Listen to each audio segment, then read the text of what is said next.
Media మిత్రులకు నమస్కారం.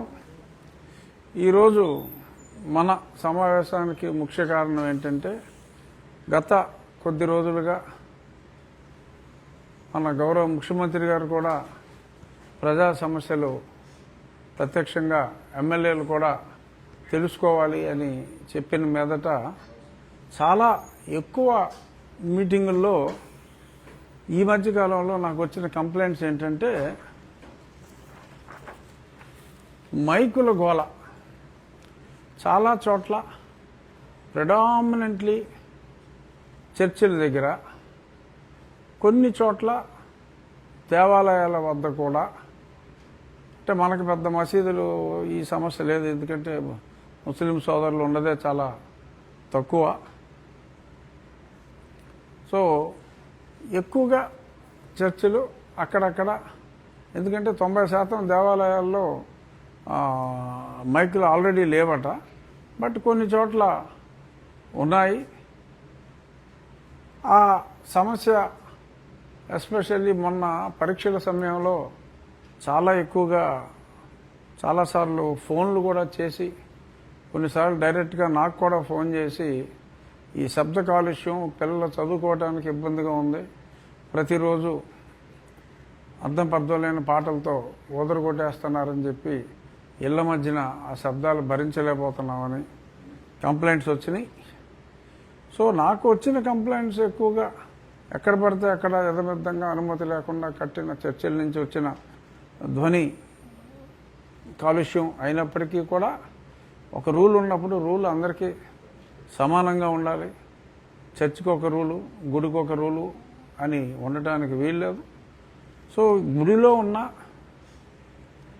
చర్చిలో ఉన్న, ఎక్కడున్నా, any place of worship supreme court మార్గదర్శకాలు ఉన్నాయి, మన పొల్యూషన్ కంట్రోల్ బోర్డు మార్గదర్శకాలు ఉన్నాయి.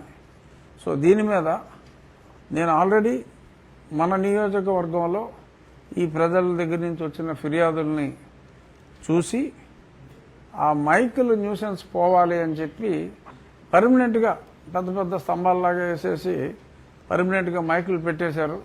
అలాగే దేవాలయాల్లో కూడా ఎక్కడ మైకులు ఉన్నా అవన్నీ కూడా తీసివేయటం ప్రారంభించాం. 1-2 రోజుల్లో అన్నీ తీసివేయటం జరుగుతుంది. ఇదే సమస్య అన్ని చోట్ల కూడా ఉన్నట్టుగా తెలిసింది. సో కాబట్టి నేను ఇది విస్తృత ప్రజా సమస్యగా తెలుసుకున్న తర్వాత ఈరోజు నేను ఒక లేఖ డీజీపీకి రాసి, ఆ కాపీని chief secretary of government of Andhra Pradesh, అలాగే ప్రిన్సిపల్ సెక్రటరీ ఎన్విరాన్మెంట్, ఎందుకంటే పొల్యూషన్ కంట్రోల్ బోర్డు అంతా కూడా వారి పరిధిలోకి వస్తుంది కాబట్టి వారికి నేను లేఖ రాయటం జరిగింది. జస్ట్ లేఖ చూపెడతా, నేను చదివి వినిపిస్తా. ఎందుకంటే ఇది ప్రజలందరికీ, ఆంధ్ర రాష్ట్ర ప్రజలందరికీ సంబంధించిన సమస్య. ఎవడో ఒకడు ఈ ఇష్యూ రేస్ చేయాలి. చాలామంది మా రాజకీయ నాయకులైతే, ఏమో చర్చిలో మైక్ తీసేస్తే రేపు చర్చికి వెళ్ళే వాళ్ళు ఓట్లేరేమో అని అనుకోవచ్చు. ఓటుకి, చట్టానికి, న్యాయానికి ఎటువంటి సంబంధం లేదు. చట్టాన్ని పరిరక్షించవలసిన బాధ్యత ఎగ్జిక్యూటివ్ అంటే అధికారుల మీద ఉంది.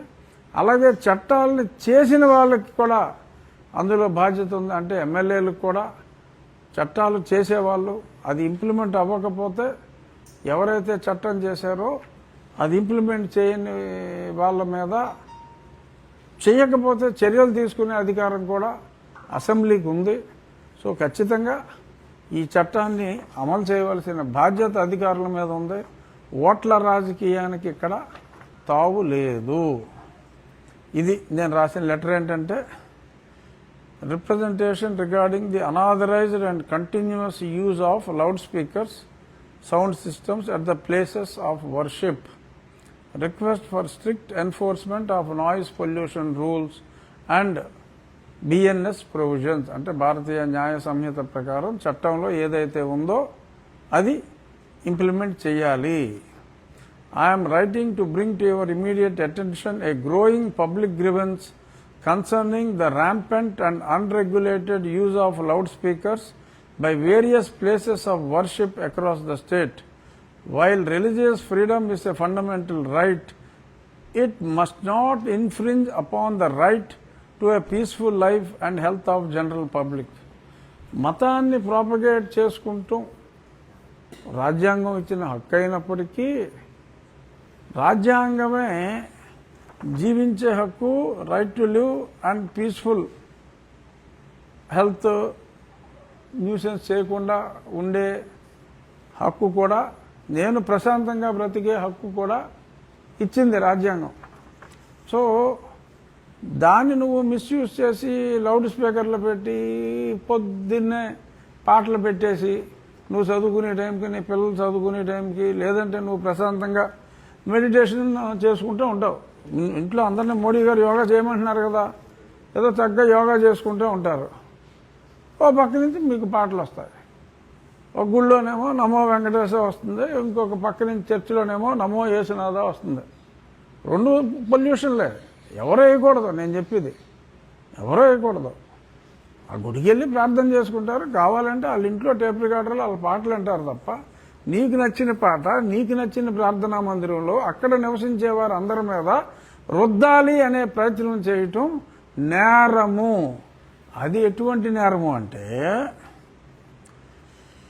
as per the noise pollution rules 2000 and directives from the Honorable Supreme Court, the use of loudspeakers is strictly regulated to a maximum of 15 days in a calendar year.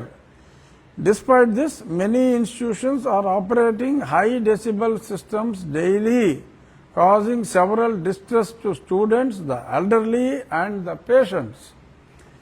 సంవత్సరానికి 15 రోజులు ప్రత్యేకమైన పండుగల లాంటి సందర్భాల్లో పర్మిషన్ అడిగి తీసుకోవటం తప్ప పర్మనెంట్గా బిగించి ఉండటం అన్నది నిషేధం. అప్పుడు కూడా పర్మిషన్ ఇచ్చినప్పుడు కూడా ఆ ధ్వని నియంత్రణ ఆ డెసిబల్స్కి లోబడే ఉండాలి తప్ప ఇష్టం వచ్చినట్టు పెద్ద పెద్ద సౌండ్లు, ఈ డీజేలు అవి కుదరదు. Section 270 and 292 of Bharatiya Nyaya Samhita for causing public nuisance, continuing such nuisance after an injunction to discontinue. ఒకసారి ఆపేయమని చెప్పిన తర్వాత disobedience to orders duly promulgated by public servants regarding noise limits, ఇది 1,00,000 రూపాయల వరకు పెనాల్టీ నాన్ కంప్లైన్స్కి, 5 సంవత్సరాల వరకు jail శిక్ష కూడా విధించే విధంగా చట్టాలు రూపొందించబడినాయి. కానీ ఈ చట్టం ఉందని మీకు ఎవరికైనా తెలుసా? ఎవరికీ తెలియదు.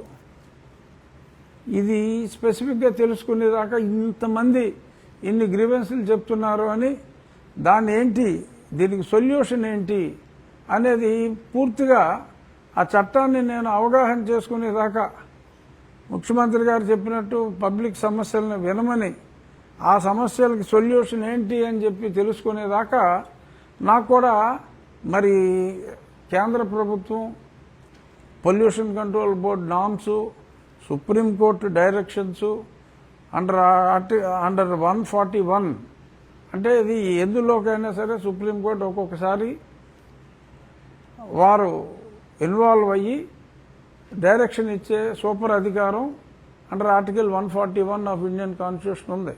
సో 141 ప్రకారం సుప్రీంకోర్టు డైరెక్షన్ ఇచ్చింది. సో దాని ప్రకారం మనం దాన్ని ఫాలో అవ్వాలి. ఏ రాష్ట్రానికి ఆ రాష్ట్రం రూల్స్ కూడా ఉన్నాయి. సో కాబట్టి ఖచ్చితంగా ఇది ఫాలో అయి తీరాలి. ఒక మన నియోజకవర్గమే కాదు, ప్రజలందరికీ కూడా నేను చెప్పేది ఏంటంటే, మీరు నివసించే నివాస ప్రాంతాల్లో ధ్వని కాలుష్యం ఉంటే, అది చర్చ్ కావచ్చు, దేవాలయం కావచ్చు, నార్మల్గా ఇళ్ల మధ్యన దేవాలయాలు పెద్దగా లేవు, ఎక్కడో వేరుగా దానికి ఏదో స్థలం అలాట్మెంటు అక్కడ అది అలా కట్టుకుని ఉన్నాయి. బట్ అక్కడ కూడా ధ్వని కాలుష్యం ఉండటానికి వీల్లేదు. ఇళ్ల మధ్యన మరి ఒకవేళ చర్చ్ ఉన్నా దేవాలయం ఉన్నా వాళ్ళు ఇలాగా ఇష్టం వచ్చినట్టు పాటలు వేసేసి ప్రజా శాంతికి మనశ్శాంతికి ఆ భంగం కలిగిస్తే మీకు హక్కు ఉంది. మీరు ఆ కన్సర్న్డ్ పోలీస్ స్టేషన్లో కంప్లైంట్ ఇవ్వండి.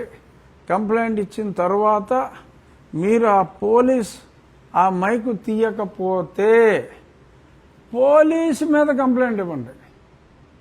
ఆ పోలీసు మీద మీ ఎస్పీకి ఈ పోలీసు ఆ చర్చి ఆ గుడి వాళ్ళ మిలాఖత్ అయిపోయారు కాబట్టి దీని మీద చర్య తీసుకోలేదు అని మీకు పబ్లిక్ గ్రీవెన్స్ ప్రతి సోమవారం గౌరవ ముఖ్యమంత్రి గారు అందరినీ కండక్ట్ చేయమంటున్నారు. కాబట్టి మొన్న మా ఎమ్మెల్యేలను కూడా ఇంతకు మునిపే ఆదేశాలు ఇచ్చారు కండక్ట్ చేయాలని. ఇవి ఉన్నాయి కాబట్టి మా వద్దకు తీసుకొస్తే ఖచ్చితంగా ఆ అధికారుల మీద చర్యలు తీసుకోవడానికి ముందుకి వెళ్తారు.